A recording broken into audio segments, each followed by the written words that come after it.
جناب عبد المناف کے دو جڑواں بیٹے پیدا ہوئے جن کا نام ہاشم اور عبد الشمس رکھا گیا۔ تاریخی کتب سے یہ پتہ چلتا ہے ان دونوں بچوں کے کچھ اعضاء بھی جڑے ہوئے تھے جن کو بعد میں الگ کیا گیا۔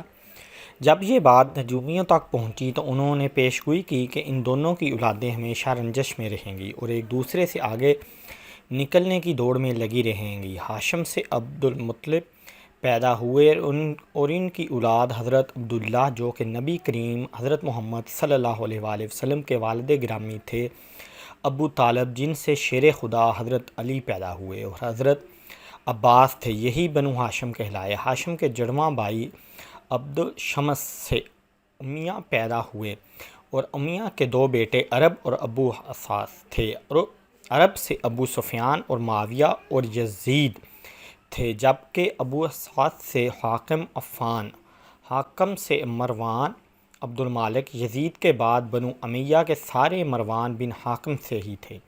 چنانچہ امیہ کی اولاد بنو امیہ کہلائی، یعنی ہاشم اور چچا زاد بیٹے کا نام امیہ تھا۔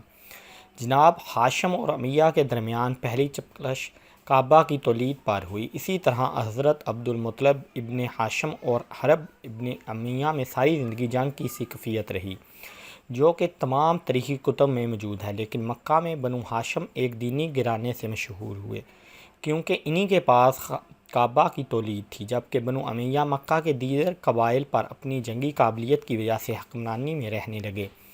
اسی طرح جب بنو ہاشم میں سے حضرت محمد صلی اللہ علیہ وآلہ وسلم نے نبوت کا اعلان فرمایا تو اکثر بنو امیہ کے لوگوں نے یہ کہہ کر ان کو ماننے سے انکار کیا کہ اگر نبوت ہوتی تو وہ ہمارے خاندان میں ہوتی۔ جنگ بدر اور جنگ صفین بنو ہاشم اور بنی امیہ کے درمیان ہی لڑی گئی۔ یزید نے 60 ہجری میں 30 سال کی عمر میں مستند خلافت سنبھالی تو مدینہ کے حاکم کو خط لکھا کہ مدینہ میں موجود صحابہ کرام لوگوں سے میری بیعت لو، خاص کر حضرت حسین، حضرت عبداللہ بن عمر، حضرت عبد الرحمن بن ابو بکر اور حضرت عبداللہ بن زبیر سے۔ لوگوں نے انہوں نے بیعت سے انکار کیا تو ہر طرح کی سختی سے کام لیا جائے۔ ان تینوں صحابہ رسول صلی اللہ علیہ وآلہ وسلم اور حضرت امام حسین نے یزید کی بیعت سے انکار کر دیا۔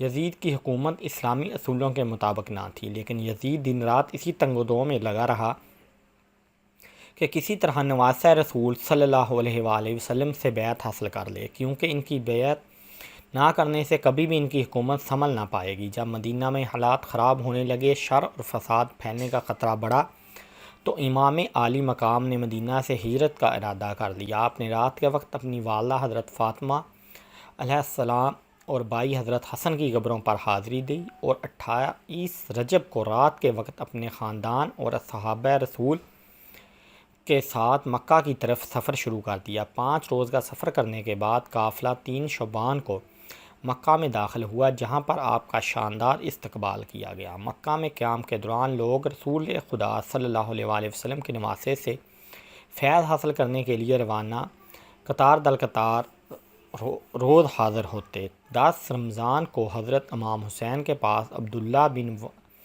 بن وال کوفہ سے خط لے کر مکہ میں حاضر ہوا، اور اس کے بعد ہزاروں خط نواسہ رسول صلی اللہ علیہ وآلہ وسلم کو عراق سے وصول ہوئے کہ آپ کوفہ تشریف لے آئیں، ہمیں یزید کی حکومت نہیں منظور۔ آپ نے اپنے چچا زاد بھائی حضرت مسلم بن عقیل کو اپنا سفیر بنا کر عراق روانہ کیا کہ وہاں کے حالات کا جائزہ لے۔ 6 شوال کو تقریباً 18,000 کوفیوں نے حضرت مسلم بن عقیل کے ہاتھ پر بیعت کر لی۔ ان سب حالات کے بارے میں حضرت مسلم بن عقیل نے حضرت امام حسین کو لکھ دیا۔ یزید نے انہی دنوں کوفہ کے گورنر کو نرمی برتنے پر برطرف کر دیا اور ابن زیاد کو کوفہ اور بصرہ کا گورنر مقرر کر دیا۔ ابن زیاد نے لوگوں کو ڈرایا دھمکایا اور قید میں ڈالا اور آخرکار حضرت مسلم بن عقیل کو بے دردی سے شہید کر دیا گیا۔ دوسری طرف حضرت مسلم بن عقیل کا خط پڑھ کر حضرت امام حسین نے اپنے قافلے کے ساتھ کوفہ کی جانب ہجرت شروع کر دی۔ عبداللہ ابن زیاد کو جب جگر گوشہ رسول اللہ صلی اللہ علیہ وآلہ وسلم کی کوفہ کی جانب روانگی کا علم ہوا تو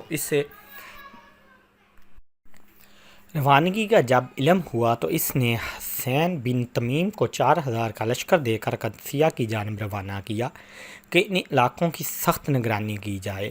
ابو مخف نے اس سفر میں حضرت امام حسین کے قافلے میں شامل 2 اسدی افراد سے نقل کیا ہے کہ جب قافلہ حسینی شراف کی منزل سے روانہ ہوا تو دن کے وسط میں دشمن کے لشکر کے ہر اول دستے اور ان کے گھوڑوں کی گردنیں نظر آنا شروع ہو گئیں۔ پس امام عالی مقام نے 2 ذو حسم کا رخ کیا۔ حرب بن یزید اور اس کے سپاہی ظہر کے وقت حضرت امام حسین آمنے سامنے ہو گئے۔ نواسہ رسول نے اپنے قافلے کو حکم دیا کہ ہر اور اس کے سپاہیوں کو اور گھوڑوں کو پانی پلائیں۔ چنانچہ انہوں نے نہ صرف دشمن کے لشکر کو سیراب کیا بلکہ ان کے گھوڑوں کی پیاس بھی بجھا دی۔ حرب بن یزید نے کہا، مجھے ان خطوط مرسلات کا کوئی علم نہیں ہے جن کی طرف آپ نے اشارہ کیا، اور مزید کہا، ہم ان خطوط کے لکھنے والوں میں سے نہیں تھے، ہمیں حکم ہے کہ آپ کا سامنا کرتے ہی آپ کو ابن زیاد کے پاس لے جائیں۔ ہر نے مزید کہا، میں آپ کے ساتھ جنگ پر مامور نہیں ہوں، لیکن مجھے حکم ہے کہ آپ سے جدا نہ ہوں حتیٰ کہ آپ کو کوفہ لے جاؤں۔ پس اگر آپ میرے ساتھ آنے سے اجتناب کرتے ہیں تو ایسے راستے پر چلیں جو کہ کوفہ کی طرف جا رہا ہو، نہ ہی مدینہ کی طرف، تاکہ میں ایک خط عبداللہ بن زیاد کے لیے روانہ کروں۔ آپ بھی اگر چاہیں تو ایک خط یزید کے لیے لکھیں تاکہ شاید یہ امر عافیت اور امن و آشتی پر منجر ہو جائے۔ میرے نزدیک یہ عمل اس سے کہیں بہتر ہے کہ میں آپ کے ساتھ جنگ جدل میں آلودہ ہو جاؤں۔ چنانچہ امام حسین کا قافلہ چلتا رہا اور ساتھ ساتھ ہر کا لشکر بھی رواں دواں تھا کہ 2 محرم الحرام سن 61 ہجری بروز جمعرات حضرت امام حسین رضی اللہ تعالیٰ عنہ کا قافلہ کربلا میں پہنچ گیا۔ جب نواسہ رسول صلی اللہ علیہ وآلہ وسلم کو بتایا گیا کہ اس کا جگہ کا نام کربلا ہے تو آپ فرمانے لگے، بے شک یہی رنج اور بلا کا مقام ہے۔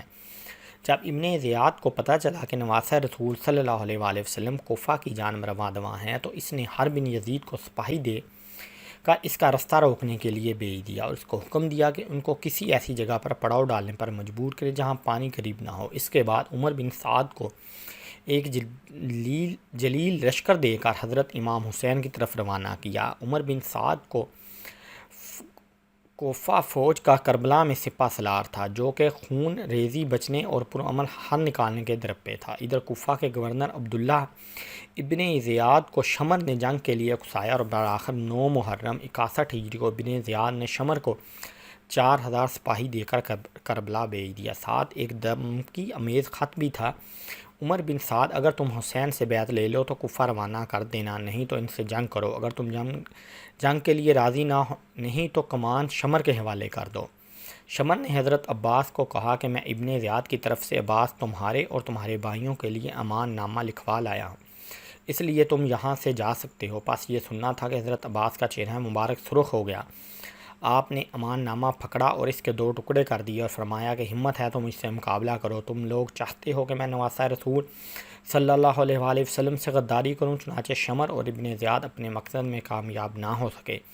پھر کربلا کے میدان میں جب باری باری سب شہادتیں پیش کر رہے ہوتے ہیں تو حضرت عباس نواسہ رسول صلی اللہ علیہ وآلہ وسلم عرض کرتے ہیں کہ آقا حسین، آپ مجھے بھی اجازت دیں میں ان یزیدیوں کو جہنم وصل کر دوں۔ حضرت عباس پانی کی مشق لیے گھوڑے پر سوار ہوتے ہیں، ایک ہاتھ میں علم اٹھاتے ہیں اور نہر کی طرف بڑھنے لگتے ہیں۔ تاریخ طبری میں حضرت محمد بن جریر طبری لکھتے ہیں کہ جب حضرت عباس دریائے افرات کی طرف مشکیزہ اور ننگی تلوار لے کر نکلتے ہیں تو اسی وقت عمرو بن حجاج 500 یزیدی فوجیوں کے ساتھ دریا پر پہرا دے رہا تھا۔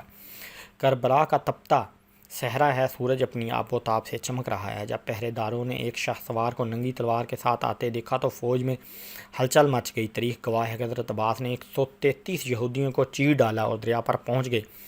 باقی فوجی امداد لینے کے لیے اپنے کیمپوں میں بھاگ گئے۔ حضرت عباس نے اپنا علم دریا کے کنارے گاڑا اور مشک میں پانی بھرنے لگے۔ مشک کو بھرنے کے بعد آپ نے خود پانی پینے کے لیے چلو بھرا اور پھر یہ سوچ کر پانی گرا دیا کہ میرے آقا حسین اور ان کی آل کب سے پیاسی ہے۔ اللہ اکبر دوستو، کہ عباس نے وفادار شخص اس دنیا میں نہیں۔ آپ پھر اپنے سوچا کہ اپنے گھوڑے کو پانی پلا لیتا ہوں، لیکن گھوڑا ابھی وفادار ہی تھا، اس نے پانی نہ پیا۔ اتنی دیر میں عمرو اپنی فوج کی دوبارہ صف بندی کرتا ہے اور پیچھے اور سپاہی بھی مدد کے لیے آ جاتے ہیں۔ حضرت عباس مشکیزے اٹھائے گھوڑے پر سوار ہوتے ہیں، اتنے میں ایک تیر ان کے کندھے پر آ کر لگتا ہے۔ حضرت عباس گھوڑے کو خیمے کی طرف دوڑاتے ہیں، سپاہی ان کو گھیر لیتے ہیں اور تیروں کی بوچھاڑ کر دیتے ہیں۔ امرو آواز لگا کر کہتا ہے، یہ پانی خیموں تک نہ پہنچنے پائے، ان کو پانی مل گیا تو ہماری خیر نہیں۔ اتنے میں ایک بخت نے چھپ کر تلوار کا وار کیا تو آپ کا ایک بازو قلم ہو گیا۔ آپ پانی کا مشکیزہ دوسرے ہاتھ میں پکڑتے ہیں، پھر دوسرے بازو پر بھی وار ہوتا ہے اور دوسرا بازو بھی قلم ہو جاتا ہے۔ اس کے بعد جناب عباس بھی پانی کا مشکیزہ منہ میں پکڑ لیتے ہیں، پھر سب یکجا ہو کر تیر برساتے ہیں، پانی کے مشکیزے کو بھی لگتے ہیں اور پانی بہہ جاتا ہے۔ جیسے ہی پانی بہتا ہے ہمارے آقا کی آنکھوں میں آنسو آ جاتے ہیں، وہ گھوڑے سے نیچے گر جاتے ہیں، تیروں سے نڈال ہو جاتے ہیں۔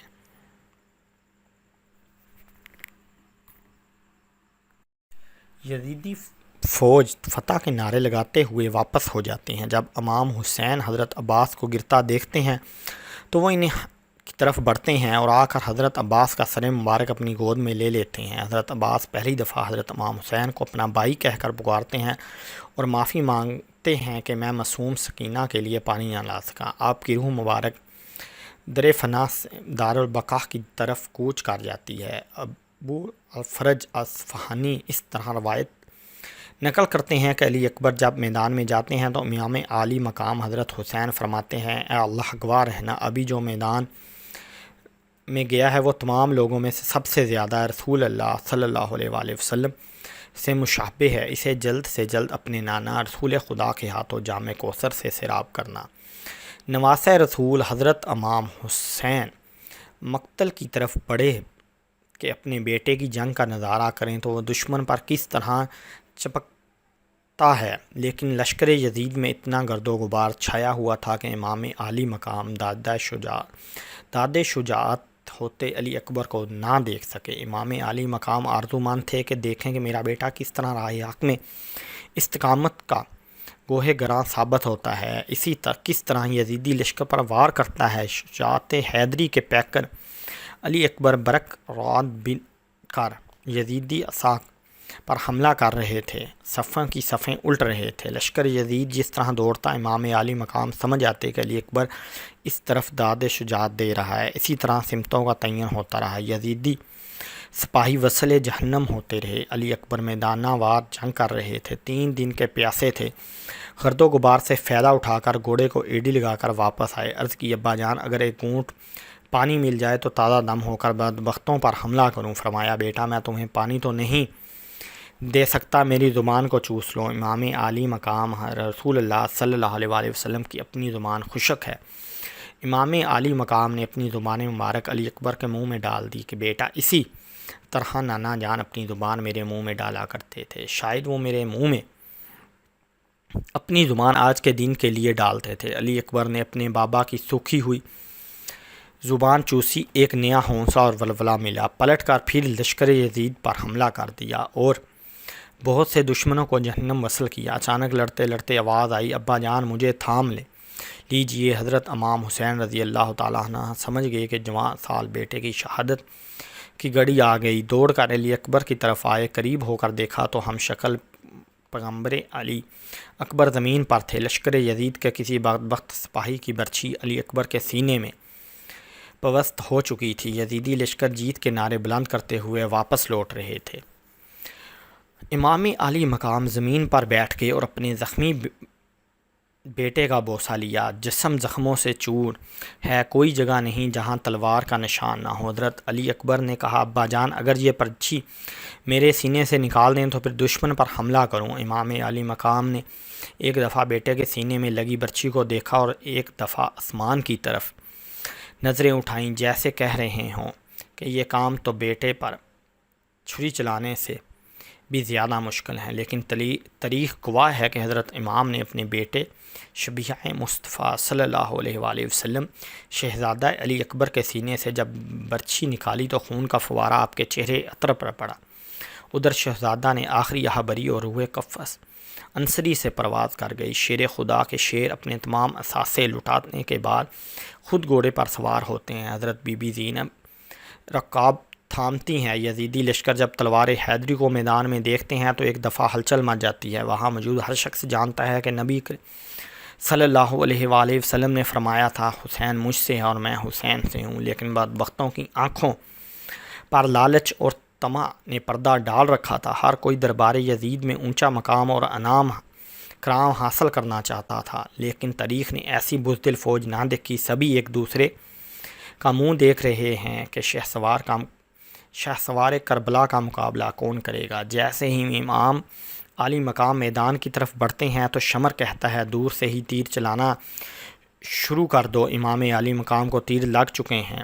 شمشیر حیدری پر پورا لشکر سے حملہ کی آور ہوتا ہے۔ خوف کے مارے فوجیوں کی گردنیں کٹ رہی ہیں۔ سینکڑوں یزیدی فوجی جہنم وصل کرنے کے بعد نواسہ رسول صلی اللہ علیہ وآلہ وسلم نماز پڑھنے کی مہلت مانگتے ہیں۔ یہی وہ وقت تھا جب شمر کے جوش دلانے پر مالک کندی نے پیچھے سے ایک ایسا وار کیا، شمر ملعون کے کہنے پر سب نے تیروں کی برسات کر دی۔ خولی بن یزید نواسہ رسول صلی اللہ علیہ وآلہ وسلم کا سر کاٹنے کے لیے آگے بڑھا، لیکن ہاتھ کانپ گئے۔ پھر شکی قلب بدبخت اور ذلیل سنان بن انس آگے بڑھا اور انعام و کرام کی لالچ میں امام علی مقام کا سر تن سے جدا کر دیا۔ ملعون ابن زیاد کے حکم پر تمام سر نیزوں پر چڑھا دیے گئے اور جسم اطہر کو گیڑوں کی تاپوں تلے پامال کیا گیا۔ سانحہ کربلا کے بعد عمر بن سعد نے اپنے لشکر میں سے قتل ہونے والوں کو 11 محرم کو دفن کیا۔ سید زادوں اور اصحاب کے 72 جسم مبارک بے و کفن چھوڑ کر اور اہل بیت کو قیدی بنا کر کوفہ کی طرف دربار ابن زیاد کی طرف بڑھنے لگا۔ اللہ اکبر! تاریخ گواہ ہے کہ شہادت کے 3 دن بعد 13 محرم کو مقام غزریہ سے قبیلہ بنی اسد سے خواتین دریائے فرات پر پانی لینے آئیں تو انہوں نے بغیر سروں کے جسموں کو بکھرے دیکھا تو سب کی چیخیں نکل گئیں۔ واپس گھروں کو لوٹیں اور اپنے مردوں کو بتایا کہ خاندان نبوت کی لاشیں بکھری پڑی ہیں، ہمیں ان کو دفنانا چاہیے۔ چنانچہ کچھ مرد ان کے ساتھ میدان کربلا پہنچے اور قبریں کھودنا شروع کر دیں۔ انہوں نے ایک گھوڑ سوار شخص کی ہدایت کے مطابق ان کو دفن کیا۔ نواسہ رسول صلی اللہ علیہ وآلہ وسلم، اہل بیت اور صحابہ کے سر مبارک نیزوں پر ہیں۔ امام طبری روایت کرتے ہیں کہ ابن سعد نے خونی کے ہاتھ امام علی مقام کا سر اقدس ابن زیاد کے دربار بھیجا۔